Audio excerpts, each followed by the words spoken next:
ایک دن آتا ہے آپ مر جاتے ہیں اور آپ کے بچے اس مکان میں جس کو آپ نے کھڑے ہو کر کے بنوایا ہے، اس مکان میں آپ کے بچے آپ کی لاش کو 24 گھنٹے رکھنے کے لیے تیار۔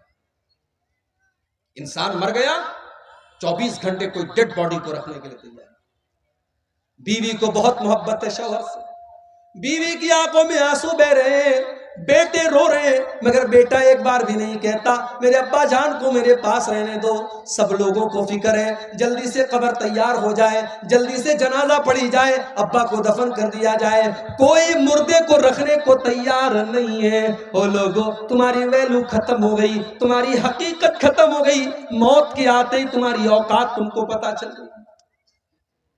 اسی لیے اللہ کہتا ہے الہاکم التکاثر حتی زرتم المقابر، جب تم قبرستان پہنچو گے تب تمہیں پتا چلے گا دنیا کی حقیقت کیا ہے۔ قبرستان تو پہنچو گے، دنیا میں فارچونر گاڑی کی سواری کرنے والا، 1-1 کروڑ کی گاڑی سے چلنے والا، 4 لوگوں کے کندھوں پر آج جنازے کی شکل میں جا رہا ہے، جو اپنے شیمپو سے، اپنے فیورٹ شیمپو سے نہایا کرتا تھا۔ بہت ساری عورتیں ڈف شیمپو لگاتی ہیں، کوئی دوسرا شیمپو لے آؤ تو برا مان جاتی ہیں۔ بہت سارے لوگ لکس صابن سے نہاتے ہیں، ان کو دوسرا صابن نہیں چلتا۔ آج مر گیا، آج کوئی کہنے والا نہیں ہے یہ تو ڈف صابن سے نہایا کرتا تھا، آج اس کو صابن کیوں نہیں لگا رہے ہو، کوئی یہ کہنے والا نہیں ہے یہ تو گرم پانی سے نہایا کرتا تھا، آج اس کو ٹھنڈے پانی سے کیوں نہلا رہے ہو، کوئی یہ کہنے والا نہیں ہے اس کو شیمپو کیوں نہیں لگا رہے ہو، یہ تو شیمپو لگایا کرتا تھا۔ اتنا بے بس ہو گیا، اتنا کمزور ہو گیا، آج اس کے بدن سے کپڑے دوسرے اتار رہے ہیں، آج اس کو ننگا دوسرے لوگ کر رہے ہیں، آج اس کے بدن پر دوسرے لوگ پانی ڈال رہے ہیں، آج وہ اس لائق بھی نہیں ہے کہ وہ کلی کر سکے، وہ ناک میں پانی ڈال سکے، آج اس کی گندگی کو دوسرے لوگ صاف کر رہے ہیں۔ مر گیا، گھر والوں نے نہلا دیا، اب کفن کا نمبر آیا۔ دنیا میں کپڑا پہنتا تھا تو دکان پر جا کر کے کہتا تھا سب سے مہنگا کپڑا مجھے دکھاؤ، 1000 روپیہ میٹر والا کپڑا پہن کر کے وہ نکلتا تھا اور اپنے کپڑے کا روپ جھاڑتا تھا۔ آج مر گیا تو معمولی کاٹن کے کفن کے کپڑے میں، سوتی کپڑے میں اس کو کفنایا جا رہا ہے۔ وہ یہ بھی نہیں کہتا ہے او لوگوں میں تو ریمنڈ کا کپڑا پہنا کرتا تھا، میں تو فلاں کمپنی کا کپڑا پہنا کرتا تھا، میں تو ڈینم کی، میں تو فلاں برانڈ کی جینس کی پینٹ پہنا کرتا تھا۔ آج سارا برانڈ ہوا ہو گیا، آج ساری کمپنیاں ہوا ہو گئی، آج جس کپڑے میں کفنایا جائے وہ کفنایا جا رہا ہے۔ کفنا دیا گیا، اب لوگ آ رہے ہیں اس کو دیکھنے کے لیے، دیکھ لو دیکھ لو آخری دیدار ہے، اب اس کو کوئی دیکھنے والا نہیں ہوگا، آخری دیدار ہے، دیکھ لو، اب یہ منو مٹی نیچے چلا جائے گا، اب اس کو قبر میں ڈال دیا جائے گا، پھر تم دیکھنا بھی چاہو گے تو فوٹو کے اندر دیکھ سکتے ہو، موبائل کے اندر دیکھ سکتے ہو، تم ریئل میں دوبارہ اس کو نہیں دیکھ سکتے۔ کفنا دیا گیا، جنازہ تیار کر دیا گیا، 4 لوگوں نے چارپائی کو اٹھایا، قبرستان لے کے جانے لگے۔ قبرستان لے کر کے پہنچے، امام صاحب نے کھڑے ہو کر کے جنازے کی نماز پڑھائی۔ جنازے کی نماز میں امام صاحب نے سورہ فاتحہ پڑھی، درود شریف پڑھا، جنازہ کی دعائیں پڑھی، مردے کی مغفرت کی دعا کی، چوتھی تکبیر کے بعد سلام پھیرا۔ قبر تیار ہو چکی ہے، قبر کے پاس لایا گیا، قبر میں اتارا گیا، مٹی دے دی گئی، سارے لوگوں نے مٹی دے کر کے اپنے ہاتھ جھاڑ لیے اور ہاتھ کے ساتھ ساتھ اپنا پلہ بھی جھاڑ لیا۔ یہ بتا دیا، بیٹے نے اپنے باپ کو مٹی دے کر کے یہ بتا دیا ابا جان میں آپ کا بیٹا ہوں، آپ نے مجھے پڑھایا لکھایا، میرے لیے زمین جائیداد بنائی، میرے لیے کیا کیا کیا، مگر آج اس قبر کے اندر میں آپ کے کام آنے والا نہیں ہوں۔ اس قبر کے اندر جب منکر نکیر آپ سے سوال کریں گے تو ابا جان میں آپ کے کوئی کام نہیں آؤں گا۔ بیوی، جس بیوی کے زیورات کے لیے اس نے سود اور بیاج کا دھندا بھی کیا تھا، اس نے حرام کاروبار بھی کیا تھا، اور اپنی بیوی کے کان اور ناک اور ہاتھوں کو زیورات سے بھر دیا تھا۔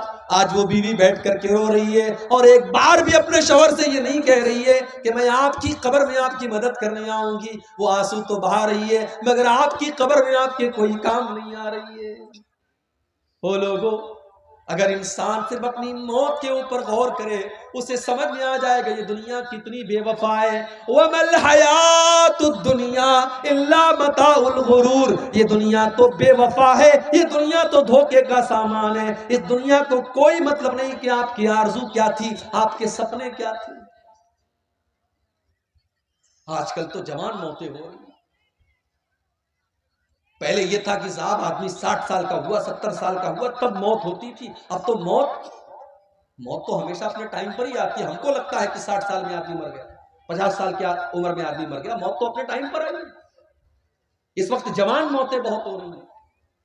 کسی کو کینسر ہو گیا، کسی کو ڈینگو ہو گیا، کوئی ایکسیڈنٹ میں مر گیا۔ الہ آباد کی سرزمین ہمارے یوپی کے اندر ہے،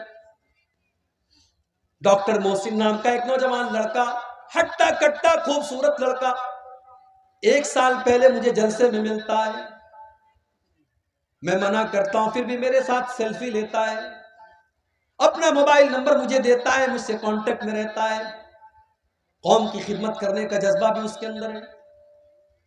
1 سال کا پیریڈ بھی نہیں گزرا، فیس بک کے اوپر پوسٹ آتی ہے ڈاکٹر محسن کی، مجھے ڈینگو ہو گیا ہے، میرے حق میں دعا کریں۔ 3 دن کے بعد میسج آتا ہے ڈاکٹر محسن کا انتقال ہو گیا، اس کی مغفرت کی دعا کریں۔ ڈاکٹر محسن نے کیا سوچا ہوگا میں اس جوانی کی عالم میں، جبکہ ابھی تو میری شادی بھی نہیں ہوئی، میرے ماں باپ نے میری شادی کا سپنا دیکھا تھا، میرا رشتہ طے ہوا تھا، میں کسی کا داماد بننے والا تھا، کیا ڈاکٹر محسن نے یہ سوچا تھا کہ آج میں موت کے گھاٹ اتر جاؤں گا اور شادی کا دن بھی میں نہیں دیکھ پاؤں گا، میں دنیا سے اسی حال میں چلا جاؤں گا۔ میرے نوجوان ساتھیوں، یہ موت آپ سے پوچھ کر کے تو نہیں آئے گی، اس موت کو اس سے کوئی مطلب نہیں کہ آپ کے کون کون سے سپنے ہیں اور آپ کے کون کون سے ارادے ہیں، یہ موت آئے گی اور آپ کو آپ کے اپنوں سے جدا کر دے۔ ہمارے بڑے اچھے دوست تھے مولانا عبد الرحمن ساجد سلفی، اتر پردیش کے سدھارتھ نگر کے رہنے والے، ممبئی میں مسجد کے امام ہیں، تقریر کرنے کے لیے پونا جاتے ہیں، رات میں تقریر کر کے واپس لوٹ رہے ہیں، ٹیکسی کے اوپر سوار ہیں، ایکسیڈنٹ ہو جاتا ہے، انتقال ہو جاتا ہے، خوبصورت چہرہ لہو لہان ہو جاتا ہے، جو دیکھتا ہے اس کی آنکھوں میں آنسو آ جاتے ہیں۔ لیکن میرے پیارے بھائیوں، موت کو کوئی ترس نہیں آتا، موت کو کوئی رحم نہیں آتا، موت کا فرشتہ اس سے کوئی مطلب نہیں کہ آپ کا 1.5 سال کا بچہ آپ کا انتظار کر رہا ہے، ابھی آپ کی نئی شادی ہوئی ہے، ابھی آپ کی جوان بیوہ آپ کا انتظار کر رہی ہوگی، آپ کے ماں باپ آپ کا انتظار کر رہے ہیں، ابھی تو آپ نے مکان بھی نہیں بنایا، ابھی تو آپ نے زندگی میں بہت سارے سپنے پورے نہیں کیے، موت آئے گی اور آپ کے سارے سپنوں کو چکناچور کر دے گی۔ الہاکم التکاثر حتی زرتم المقابر، میرے بندو تم کتنا بھاگو گے تم اللہ سے بھاگ کر کے کہاں جاؤ گے؟ حتی زرتم المقابر، ایک دن تو تم کو قبرستان آنا ہے۔ ہم تو اتنے بے رحم ہو گئے، ہم تو قبرستان میں بھی بیٹھ کر کے موبائل پر گرل فرینڈ سے باتیں کر رہے ہیں، ہم تو اتنے بے رحم ہو گئے کہ قبرستان پر بیٹھ کر کے غیبت اور چغلی ہو رہی ہے، اور قبرستان پہ بیٹھ کر کے جوا کھیلا جا رہا ہے، اور قبرستان میں بیٹھ کر کے شراب پی جا رہی ہے۔ ہمیں تو قبرستان میں بھی موت یاد نہیں آتی۔ او لوگو، میرے نبی کو تو قبر کو دیکھ کر کے موت یاد آ جاتی تھی۔ ابن ماجہ کی روایت ہے، ایک انصاری صحابی کا جنازہ ہے، جنازے کو قبر میں اتارا جا رہا ہے، اللہ کے پیارے نبی اپنے صحابہ کے ساتھ قبر کے پاس بیٹھے ہوئے ہیں، اور آپ کی آنکھوں سے آنسو بہنے لگتے ہیں، اور اتنا روتے حتی بل الثری، وہاں کی زمین آپ کے آنسوؤں سے بھیگ جاتی ہے۔ اس کے بعد آپ قبر کی طرف اشارہ کر کے کہتے ہیں لمثل ھذا فاعدوا یا اخوانی، اے میرے صحابہ اس قبر کی تیاری کرو، یہاں تم کو آنا ہے۔ او لوگو، ہم تو اتنے کٹھور دل ہو گئے، ہم کو تو قبر دیکھ کر کے بھی موت یاد نہیں آتی۔ حتی زرتم المقابر، قبرستان تو تم کو جانا ہے۔ انسان بہت ترقی کر گیا، بڑے بڑے ہاسپٹل کھل گئے، کٹیہار میں، کشن گنج میں، دلی میں، ممبئی میں، مگر آج بھی ڈاکٹر کے پاس موت کا کوئی علاج نہیں ہے۔ ایک ٹائم ایسا آتا ہے ڈاکٹر کہتا ہے صاحب مریض کو لے جاؤ، اب اس کو دوا کی نہیں، اس کو دعا کی ضرورت ہے۔ ایک ایسا ٹائم آتا ہے ڈاکٹر بھی اپنے، پولیس والا بھی اپنے سر کی ٹوپی اتار دیتا ہے اور ڈاکٹر بھی اپنے سر کا رومال کھول دیتا ہے اور کہتا ہے اب ان کے پاس میرے پاس ان کا کوئی علاج نہیں، ان کی موت کا ٹائم آ چکا ہے۔ اسی لیے اللہ قرآن میں سورہ واقعہ کے اندر فرماتا ہے کلا اذا بلغت الحلقوم وانتم حینئذ تنظرون، میرے بندو جب موت کا ٹائم آتا ہے، جب روح کے نکلنے کا ٹائم آتا ہے، فلولا اذا بلغت الحلقوم وانتم حینئذ تنظرون، تم اپنی آنکھوں سے دیکھ رہے ہو کہ ایک انسان دنیا سے جا رہا ہے، اس کی موت کا ٹائم قریب ہے، وَنَحْنُ أَقْرَبُ إِلَيْهِ مِنْكُمْ وَلَكِنْ لَا تُبْصِرُونَ۔ بیوی یہ سمجھتی ہے کہ شوہر کے سب سے قریب میں بیٹھی ہوں، بیٹا یہ سمجھتا ہے کہ باپ کے سب سے قریب میں بیٹھا ہوں۔ اللہ کہتا ہے کہ تم سے زیادہ قریب تو ہم ہیں، اس مرنے والے سے تم سے زیادہ قریب تو ہم ہیں، لیکن تم کو نظر نہیں آتا، ہم تو اس مرنے والے کے تم سے بھی زیادہ قریب ہیں۔ فَلَوْلَا إِن كُنتُمْ غَيْرَ مَدِينِينَ تَرْجِعُونَهَا إِن كُنتُمْ صَادِقِينَ، اگر تمہیں یہ لگتا ہے کہ تمہارے اوپر اللہ کا پاور نہیں ہے، اللہ کی طاقت نہیں ہے، تو ذرا مرنے والے کی روح کو واپس ڈال کر کے دکھا دو، ذرا موت سے اس کو بچا کر کے دکھا دو۔ تم نہیں دکھا سکتے، موت سے بچ نہیں سکتے، اور اسی لیے اللہ نے اپنے نبیوں کو بھی موت کے گھاٹ اتارا، نبیوں کو بھی موت آئی۔ سلیمان علیہ السلام اتنے بڑے نبی ہیں، جنات ان کے کنٹرول میں ہیں اور جنات ان کے حکم سے بیت المقدس کی تعمیر کر رہے ہیں۔ حضرت سلیمان ان کو ڈائریکشن دے رہے ہیں اور جنات بیت المقدس کی تعمیر کر رہے ہیں۔ سلیمان علیہ السلام لاٹھی کے سہارے کھڑے ہیں اور ان کو ڈائریکشن دے رہے ہیں، اور اسی حال میں سلیمان علیہ السلام کو موت آ گئی، لاٹھی پر ٹیک لگا کر کے کھڑے تھے، موت آ گئی، انتقال ہو گیا سلیمان علیہ السلام، آنکھیں کھلی ہیں۔ جنات یہ سمجھ رہے ہیں کہ سلیمان علیہ السلام دیکھ رہے ہیں، وہ فٹافٹ اپنا کام کر رہے ہیں۔ قرآن کریم میں اللہ نے فرمایا فَلَمَّا قَضَيْنَا عَلَيْهِ الْمَوْتَ مَا دَلَّهُمْ عَلَى مَوْتِهِ إِلَّا دَابَّةُ الْأَرْضِ تَأْكُلُ مِنْ سَأْتَهُ، جب سلیمان کی موت کا فیصلہ ہم نے کر دیا تو جنات کو ان کی موت کے بارے میں پتہ بھی نہیں چلا، وہ تو ان کی لاٹھی کو جب گھن کے کیڑے نے کھا لیا اور لاٹھی کٹ کر کے گر گئی اور سلیمان علیہ السلام کی ڈیڈ باڈی زمین پر آ گئی، تب جنات کو پتا چلا کہ ان کو غیب کے بارے میں پتا نہیں، ان کو پتا نہیں کہ سلیمان کو موت کب آئی۔ سلیمان علیہ السلام کو بھی موت آئی، اور نبیوں کے سردار ہماری اور آپ کے پیارے نبی اور آخری نبی جناب محمد رسول اللہ صلی اللہ علیہ وسلم کو بھی موت آئی۔ ربیع الاول کی 12 تاریخ تھی، سوموار کا دن تھا، اللہ کے نبی کئی دن سے بیمار چل رہے تھے، فجر کی نماز کا ٹائم ہے، اللہ کے نبی کو تھوڑی طبیعت بہتر محسوس ہوئی، آپ نے اپنے کمرے کا پردہ ہٹایا، سامنے فجر کی نماز ہو رہی ہے، ابو بکر صدیق نماز پڑھا رہے ہیں اور پیچھے صحابہ نماز پڑھ رہے ہیں۔ نبی اکرم نے اپنے صحابہ کو نماز پڑھتے ہوئے دیکھا، آپ کے چہرے پر مسکراہٹ پھیل گئی، آپ کو لگا میرا مشن کامیاب ہے، میری محنت کامیاب ہے، میرے صحابہ میرے بعد بھی نماز کو قائم رکھیں گے۔ میرے پیارے ساتھیوں، جا کر کے ذرا اپنی مسجدوں کا جائزہ لو، اس گاؤں کے اندر مجھے نہیں پتا کتنی مسجدیں ہیں، جاؤ ذرا مسجدوں میں فجر کی نماز کا جائزہ لو۔ اگر یہ بیچارے 70 سال والے 60 سال والے یہ ڈنڈا لے کر کے چلنے والے بوڑھے اگر مسجد میں جانا بند کر دیں تو شاید فجر کی نماز میں تالا لگ جائے مسجدوں میں، اور فجر کی نماز میں کوئی مسجد کو کھولنے والا نہ ہو۔ ہم تو نماز سے اتنے دور ہیں، کوئی بات نہیں ہے، ہمارا کاروبار چل رہا ہے، ہماری دکان چل رہی ہے، نماز ہو رہی ہے، اور محبت رسول کا دعویٰ۔ اللہ اکبر۔ ایک مرتبہ ربیع الاول کا مہینہ تھا، میرا پروگرام تھا کلیا چک میں، مالدہ میں، مالدہ اسٹیشن سے کلیا چک جانے میں عام طور سے 1 سے 1.5 گھنٹہ لگتا ہے، مجھے 3 گھنٹے لگ گئے. راستے پر جلوس نکل رہا تھا صاحب. کس کا جلوس نکل رہا ہے؟ نبی کے عاشقوں کا جلوس نکل رہا ہے. نبی کے عاشقوں کا جلوس نکل رہا ہے. ڈی جے بج رہا ہے، راستوں کو جام کر کے، ناچ کر کے، گا کر کے، نعرے لگا کر کے لوگ محبت رسول ظاہر کرتے. جس کو نبی سے محبت ہوگی وہ جلوس نہیں نکالے گا، وہ ناچ گانا نہیں کرے گا، وہ ڈی جے نہیں بجائے گا، وہ میوزک نہیں بجائے گا. جس کو نبی سے محبت ہوگی وہ نماز قائم کرے گا، کیونکہ نبی کو نماز سے بڑی محبت تھی. اللہ کے نبی فرماتے ہیں جو علت قرۃ عینی فی الصلاۃ، نماز میری آنکھوں کی ٹھنڈک ہے. نماز کا ٹائم ہوتا تھا، اللہ کے نبی حضرت بلال سے کہتے تھے یا بلال ارحنا بالصلاۃ، اے بلال جلدی سے نماز کھڑی کرو اور مجھے میرے دل کو سکون پہنچاؤ. فجر کی نماز ہو رہی ہے، اللہ کے نبی کے چہرے پر مسکراہٹ پھیل گئی کہ میرے بعد بھی میرے صحابہ نماز قائم کریں گے، میرا مشن چالو ہے، میرا مشن جاری ہے. نبی اکرم نے زبان سے کچھ نہیں کہا ہے، پردہ ہٹایا ہے اور دروازے پر آ کر کے کھڑے ہیں.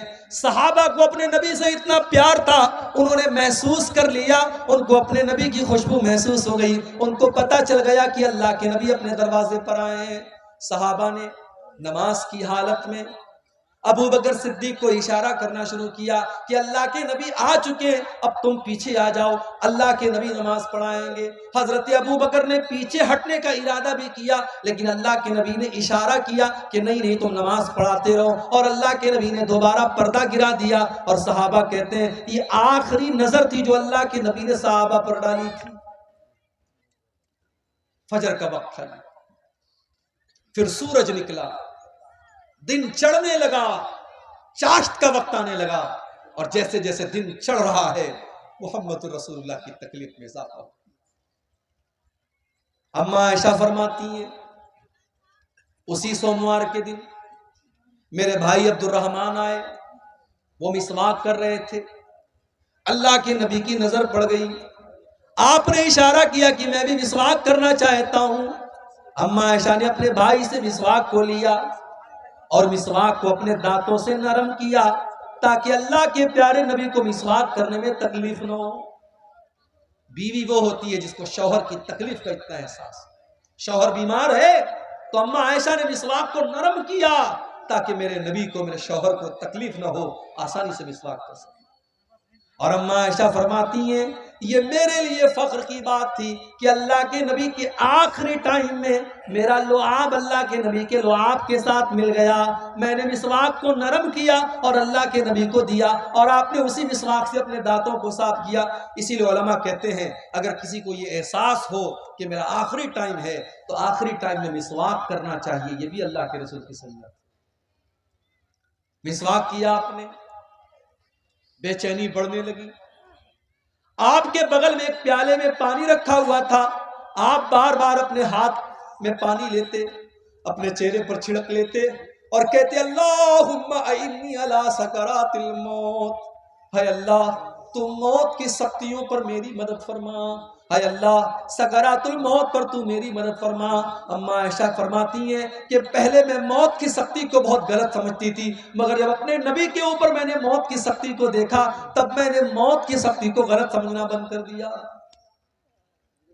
اس کے بعد اما عائشہ فرماتی ہیں آپ نے اپنے دونوں ہاتھ اٹھائے، آپ نے اپنے دونوں ہاتھ اٹھائے اور آپ کی زبان سے نکلا مع الذین انعمت علیہم من النبیین والصدیقین والشہداء والصالحین. اے اللہ تو مجھے ان لوگوں میں شامل فرما دے جن پر تیرا انعام ہوا ہے، اپنے نبیوں میں شامل فرما دے، اپنے صدیقین میں شامل فرما دے، اپنے شہداء میں شامل فرما دے، اپنے نیک بندوں میں شامل فرما دے.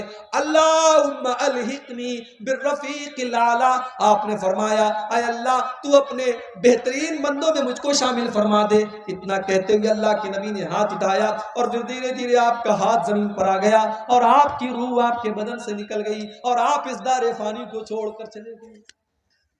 نبی اکرم کو بھی موت آئی. یہ موت ہے میرے بھائی، اگر اس کو ہم یاد رکھیں تو دنیا کی لذتیں دیکھ کر کے ہم بہکیں گے نہیں، دنیا کی رنگینیاں دیکھ کر کے ہم بیٹھیں گے. الہاکم التکاثر، میرے بندو یہ مال و دولت کی اور دنیا کی رنگینیوں کو دیکھ کر کے تم اللہ کو بھول بیٹھے ہو.